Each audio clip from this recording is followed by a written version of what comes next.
hayot, umr oqar daryoga o'xshaydi. Kimdir uni mazmunli yashaydi, kimdir sarob bilan. Orzularingiz orzuligicha qolmasin. Unga doim harakatda bo'ling. Maqsad qo'ying, maqsadlar sari yuring. Inshaalloh Allohim har bitta bandani qalbini eshitadi.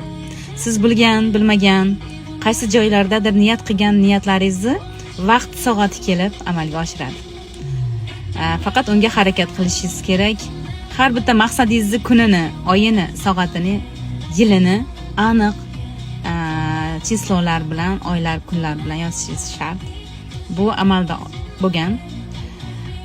Juda ko'p niyatlarimni daftarga tushirganman. Oyini, yilini, kunini va amalga oshgan. Sizga ham shuni maslahat berardim. 2026da juda ham kuchli niyat qiling, maqsadlaringizni